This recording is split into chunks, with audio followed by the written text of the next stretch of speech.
নমস্কার বন্ধুরা, আমার channel stitch and cook by সোমাতে আপনাদের সকলকে জানাই স্বাগত। দেখুন আজকে একটা খুব সুন্দর পিঠের কাটিং নিয়ে আমি চলে এসেছি। তো এখানে কাটিং আর সেলাই A to Z আমি করে দেখাবো। এই কাটিংটা কিন্তু খুবই সুন্দর লাগে পিঠে পরলে, আপনারা অবশ্যই একবার ট্রাই করবেন, ঠিক আছে? তো দেখুন প্রথমে আমি লাইনিং কাপড়ে কাটিং করব, তারপরে আমি মেন কাপড়ে কাটিং করব। তো আমি লাইনিং কাপড়টা প্রথমে কেটে নিয়েছি, যেমন পিঠ কাটিং হয় তেমনভাবে কেটে নেবেন।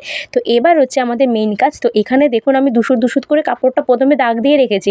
তো এটা হচ্ছে কেননা আমরা পিছনে যেহেতু হুক আর হুকের ঘর করবো, এটা ব্যাক হুক হবে, তার জন্য প্রথমে এখানে দুশুত করে কাপড়টা নিয়ে নেবেন। আপনারা যদি ব্যাক হুক না হয় তাহলে নেওয়ার দরকার নেই। এবার দেখুন এই দুশুতটা ছেড়ে কিন্তু আমি এখানে গলার চাওড়াটা দেবো। এটা একটু বোট নেক স্টাইলের হবে, তার জন্য আমি এখানে 3 ইঞ্চি গলার চাওড়াটা নিয়েছি। আপনারা চাইলে যদি বোট নেক স্টাইলের না করেন তাহলে এখানে 2.5 ইঞ্চিও নিতে পারেন।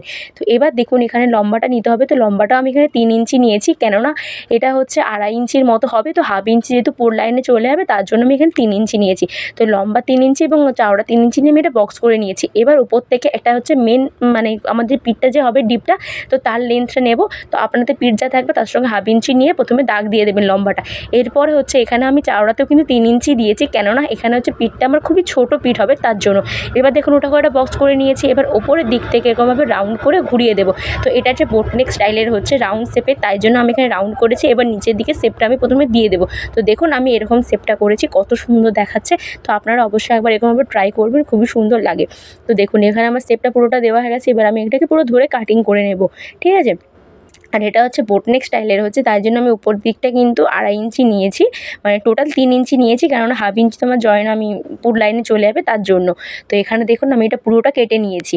আর এখানে কিন্তু ওপরে আমরা একটা লাটকান সিস্টেম করব। আপনারা চাইলে লাটকান দিতেও পারেন, না দিতেও পারেন। আপনারা চাইলে এখানে কিন্তু হুক আর হুকের মানে হুক দিয়েও করতে পারেন, খুবই সুন্দর লাগে সেটা দেখতে।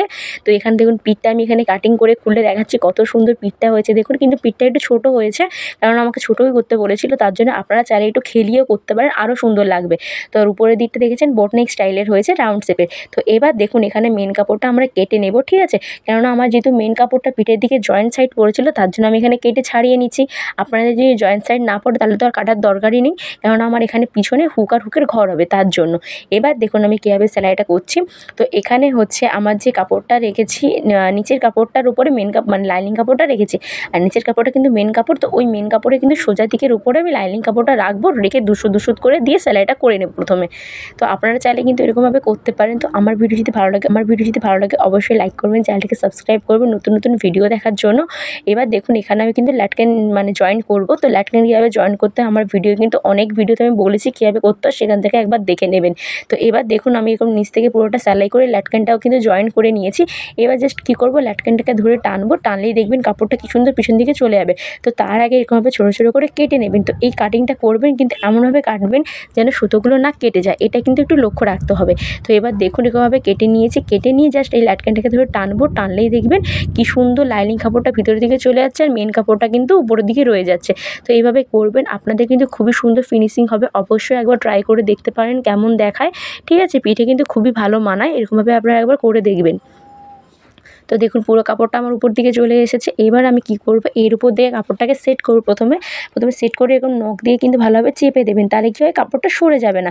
তো যেরকম চিপবেন সেরকমভাবে পরে থাকবে। এরকমভাবে প্রথমে নখ দিয়ে একটু চেপে দেবেন, দিয়ে তারপর আমরা এখানে এবার দেখুন আমি নখ দিয়ে এখানে দেখুন সেট করে নিয়েছি, কত সুন্দর দেখাচ্ছে। এর উপর দিয়ে আমরা একটা চাপ সেলাই প্রথমে দিয়ে দেবো। তো দেখুন আমি এখানে পুরোটা চাপ সেলাই কিন্তু দিয়ে দিচ্ছি। তো এইভাবে আমি আরেকটা যে পাশ আছে ওটাও কিন্তু আমি সেমভাবে কিন্তু করে নেব, দেখেছেন? তো এইভাবেই কিন্তু সেমভাবে কিন্তু অপর প্রান্তটাও আমি করে নেব। তো এবার দেখুন আমি কীরকম দেখাচ্ছি, কত সুন্দর দেখাচ্ছে দেখুন, দেখেছেন? এবার এর নিচে কিন্তু টেকিন দিয়ে দেবেন। আপনারা টেকিন কীভাবে দিতে হয় সেটা কিন্তু জানেন আপনারা। তো না জানলে আমার ভিডিও দেখে নেবেন কীভাবে টেকিন দিতে হয়, সেখান থেকে আপনারা জেনে নেবেন। তো দেখুন আমি আর একটা পাশও কিন্তু করে নিয়েছিলাম, তো সেই পাশটাকে আমি দেখাচ্ছি জয়েন করে, এরকম ঠিক দেখাচ্ছে। তো আমার ভিডিও যদি ভালো লাগে অবশ্যই লাইক করবেন, চ্যানেলটিকে সাবস্ক্রাইব করবেন। আর যারা বাংলাদেশ থেকে আমার ভিডিও দেখছেন অবশ্যই আমার পাশে থাকুন, প্লিজ সাবস্ক্রাইব করুন চ্যানেলটি নতুন আরও অনেক ধরনের ভিডিও দেখার জন্য। আর আপনারা কিন্তু অবশ্যই কমেন্ট করে আমাকে জানাবেন আমার ভিডিও আপনাদের কেমন লাগছে বা আপনারা কী ধরনের ভিডিও দেখতে চান। তো দেখুন এখানে কত সুন্দর জিনিসটা আমার কাটিংটা হয়ে গেছে। তো আমি এখানে পুরোটা আমি সেলাইও করে নিয়েছি। তো আমি পুরো ব্লাউজে তৈরি করে দেখাচ্ছি, কত সুন্দর হয়েছে দেখুন। আর পিছনে আমি এখানে হুক মানে ঘর করে নিয়েছি। তো এটার ভিডিও আমার চ্যানেলে সেখান থেকে দেখে নিতে পারেন। তো আজকের জন্য টাটা।